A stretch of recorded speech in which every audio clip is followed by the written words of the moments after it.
December 4, 2024. A masked man waits outside a Midtown Manhattan hotel in the pre-dawn cold. Right, just standing there. Yeah, he grabs a water and some granola bars at a nearby Starbucks, steps back outside, and then casually executes a Fortune 500 CEO right there on the sidewalk. It's just chilling. It really is. And, you would expect an event like that to unite the country in absolute shock, like a tragedy, a violation of basic social order. Absolutely. But instead, the internet basically erupts in laughter. So today we are figuring out how a trust fund Ivy Leaguer became a lethal assassin and why half of America seemingly cheered him on. Welcome to today's deep dive. We are looking at the assassination of UnitedHealthcare CEO Brian Thompson. Yeah, and I mean, it is a case that completely shattered our conventional understanding of crime and, well, public grief. And we are drawing from a huge stack of sources for you today. We've got chronological reports, federal legal filings, really granular news timelines, polling data, and some extensive cultural commentary, too. Our goal isn't just to tell you what happened, but to really decode the mechanics of it. Right, because we need to guide you through the meticulous timeline of this crime, unpack the deeply paradoxical background of the accused suspect, Luigi Mangione, and, objectively analyze why the public response to this murder became such an unprecedented cultural flashpoint. Okay, let's unpack this. So, to understand the sheer magnitude of the public fallout, you first have to look at the cold, mechanical precision of the act itself. Right, the setup. Yeah, the buildup. It really crystallizes on November 24, 2024. That is when the suspect arrives at the Port Authority bus terminal in New York. So he takes a bus in. Right, and he checks into a hostel on the Upper West Side, basically establishing a base of operations. But he completely masks his digital and physical footprint.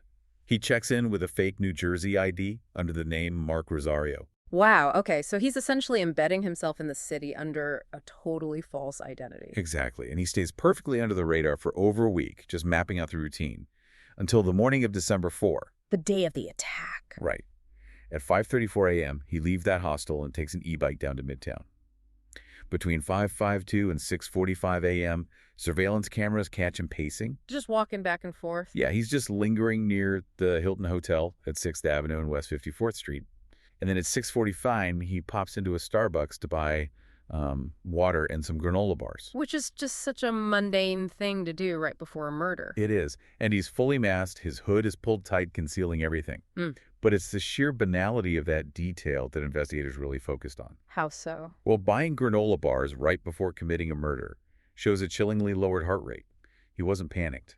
That is so dark. Yeah. Then at 6:45 a.m., the target arrives.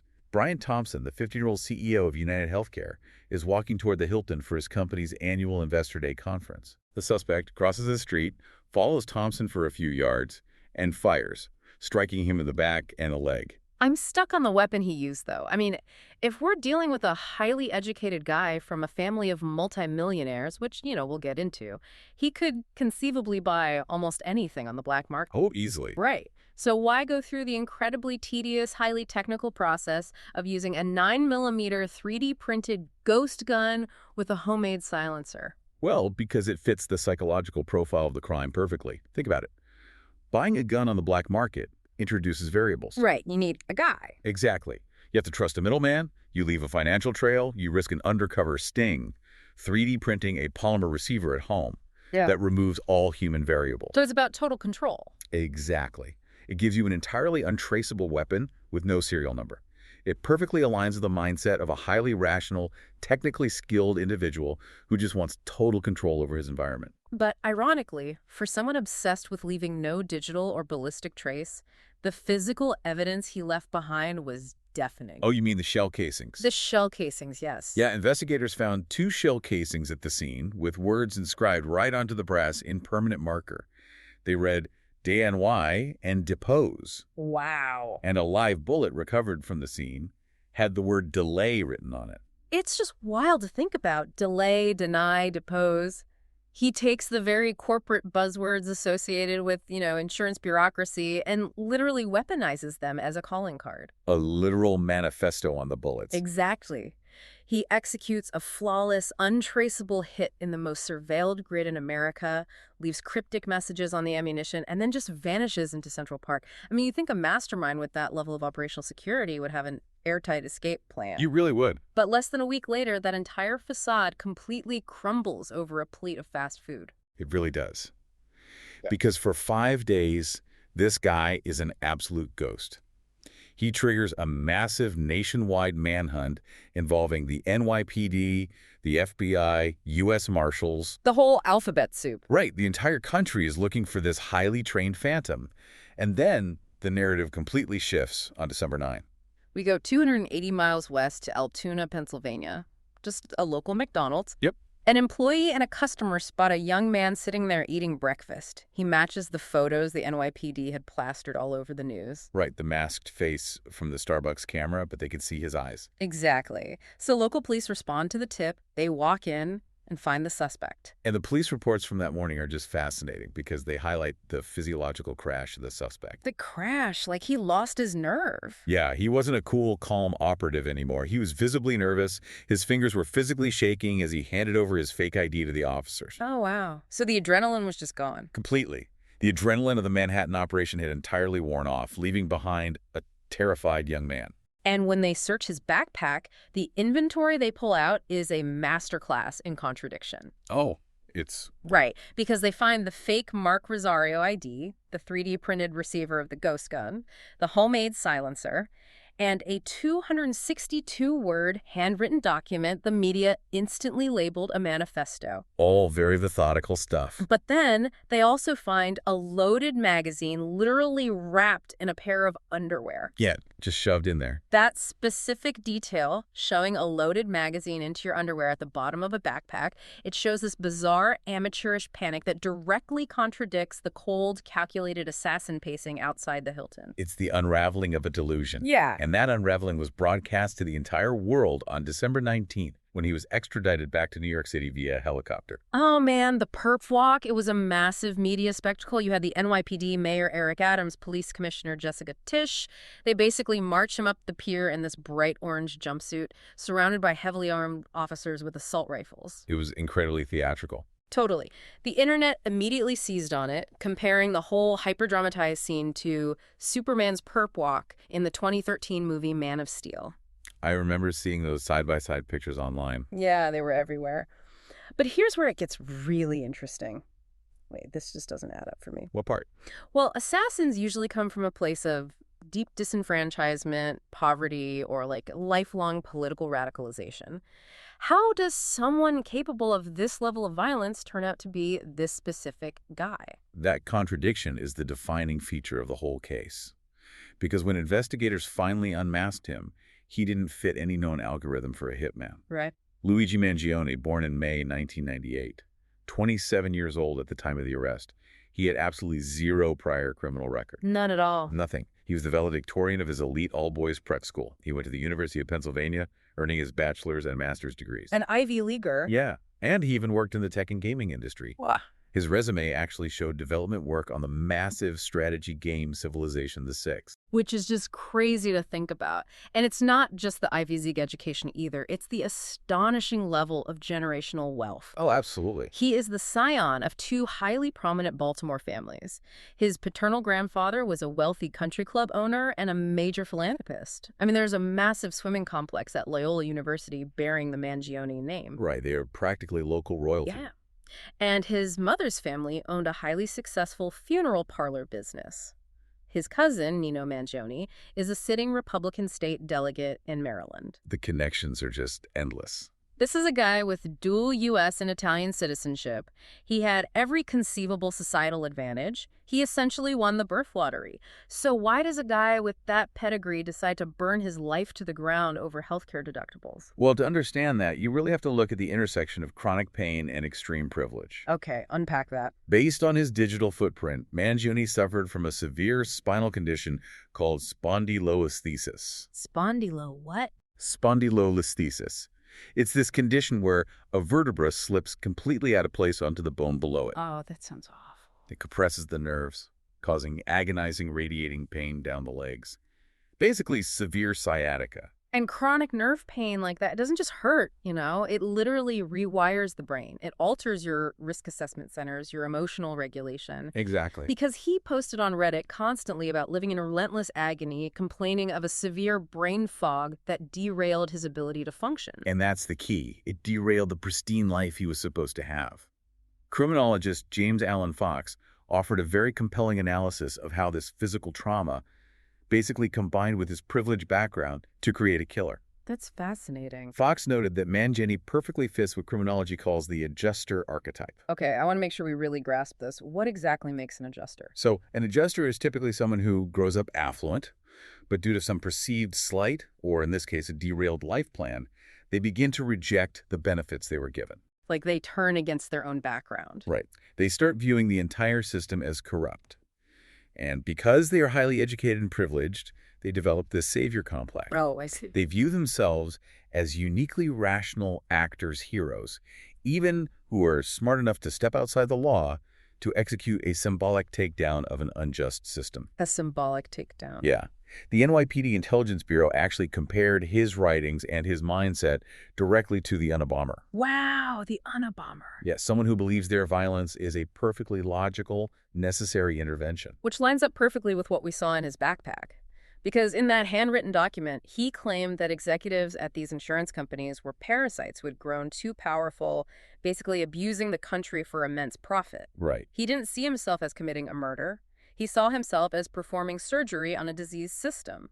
And that brings us to the most historic and frankly unsettling aspect of this entire case. The public reaction. Exactly. When a violent extremist commits a targeted assassination, society typically recoils, right? Of course. That's the normal response. But in this case, instead of rejecting his violent ideology, a massive portion of the American public looked at his manifesto and effectively said, he has a point. The online eruption was unlike anything I've ever seen. And it puts us in a really uncomfortable position when looking at this case, because we have to separate the very real, very valid anger people feel toward insurance monopolies from the horrific reality of a man being murdered in the street. It's a very difficult line to walk. It really is. But looking objectively at the public reaction, I mean, when UnitedHealthcare posted a bereavement message on their Facebook page honoring their slain CEO, it didn't get flooded with condolences. Not at all. It got hit with 77,000 laughing emojis. It was a collective outpouring of systemic rage, suddenly provided with an avatar. We saw Mangione rapidly elevated to this bizarre folk hero or modern-day Robin Hood status. You literally couldn't log onto social media without seeing a free Luigi hashtag. Yep, and the memes. Oh, the memes were everywhere. People saying things like, my empathy is out of network. It was so cynical. So cynical. And people were setting up a legal defense fund that rocketed to $1 million in donations almost overnight.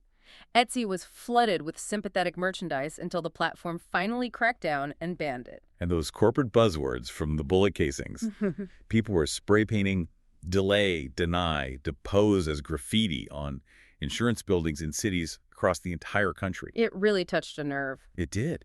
And it is crucial to understand that we have the data to prove this wasn't just a vocal fringe of internet trolls trying to be edgy. Right, this wasn't just a 4chan thing. Exactly. This was a mainstream sentiment. An Emerson College poll taken shortly after the killing showed that 41% of young voters, those aged 18 to 29, found the killing acceptable or somewhat acceptable. That is just staggering. Let that sink in. Nearly half of young adults polled rationalized an assassination. Well, older demographics did overwhelmingly condemn it, which shows a massive generational fracture, right? Yes, definitely a generational divide. But a NORC poll from the University of Chicago provided even more startling context. While 78% of adults rightly blamed the killer for the violence, 69% of respondents said that denials of healthcare coverage by insurance companies bore a great deal or moderate amount of responsibility for the CEO's death. Oh, wow. And 67% blamed insurance profits. Yeah, and to see those numbers, you have to look at the political response, which was a unified rejection of the public's reaction. Right, the politicians were not having it. No. Public officials from across the entire political spectrum swiftly and unequivocally condemned the violence. You had Governor Tim Walz, Senator Amy Klobuchar, Governor Josh Shapiro, and President-elect Donald Trump all speaking out. A completely bipartisan response. Exactly. Trump specifically referred to the public celebration of the killer as a sickness. There was a bipartisan consensus from leadership. decrying the idea that murder could ever be justified as a response to corporate policy. If we connect this to the bigger picture, what we are observing is what sociologists call an erosion of norms. An erosion of norms. It's like structural fatigue in a bridge. That's a good way to put it. Like the rust, the denied medical claims, the crushing weight of medical debt, the GoFundMe campaigns just to afford insulin, that rust builds up silently for decades. Right. The bridge looks fine on the outside, but the internal load-bearing norms of how citizens interact with institutions have completely eroded. Mangione's act was just the heavy truck that finally caused the visible, violent collapse. That is a perfect way to conceptualize it. Because when a massive bureaucratic system is perceived as enacting administrative violence, meaning their paperwork and profit motives literally result in people dying or losing their homes, some citizens begin to rationalize physical violence as a reciprocal action. Like they're just fighting back? Yes. They see the bureaucracy as a weapon, so they justify using a literal weapon in return. That is the true danger of this erosion of norms. Which leaves us looking at where the dust has settled today as we sit here in 2026. Right, the legal aftermath. Yeah, let's update you on the legal reality of this case. As you can imagine, the judicial process has been an absolute labyrinth. Oh, completely bogged down. Because of the sheer magnitude of the digital evidence, the constitutional arguments regarding his apprehension, and the high-profile nature of the victim, both the state and federal trials have been significantly delayed. We're now looking at late 2026 for the state trial in New York and early 2027 for the federal trial. And there was a major development on the federal side recently, actually. Oh, right, with the sentencing. Yeah. A federal judge dismissed the death-eligible charges against Mangione, ruling that the specific criteria required for a capital case under federal statutes, well, they just weren't met by the circumstances of this assassination. Wow. Okay. So while he still faces life in prison without the possibility of parole, he no longer faces the death penalty. So what does this all mean? We've looked at the chilling timeline, the paradoxical suspect, and the massive societal fallout. Well, if we synthesize all the sources we've explored in this deep dive, this case stands as a bizarre and tragic intersection. Yeah. You have a suspect born into extreme wealth and privilege who utilized his resources to commit calculated, premeditated violence. Right. And you have a hyper-online society that took this single chilling act and projected decades of deep-seated collective frustrations about the healthcare system onto it. The victim became a symbol of an entire industry's failings, and the accused assassin became basically a blank canvas for public rage. It really forces us to confront an uncomfortable reality about where we are as a society. It really does. I want to leave you with a final thought to mull over, something that builds on everything we've discussed today. If a single act of violence by one privileged individual can expose such a deep nationwide fracture regarding our most basic human needs like healthcare, what does it take for a society to actually rebuild trust in its institutions before these dark norms of violence become a permanent reality? Yeah, this raises an important question that goes far beyond a single courtroom or a single industry. It asks us to examine the very foundation of how we care for one another and, well, what happens when people feel that foundation has completely abandoned them? Because right now, that foundation looks like it's cracking under the weight. Thanks for joining us on this deep dive. Keep questioning the world around you, look beyond the headlines, and we'll see you next time.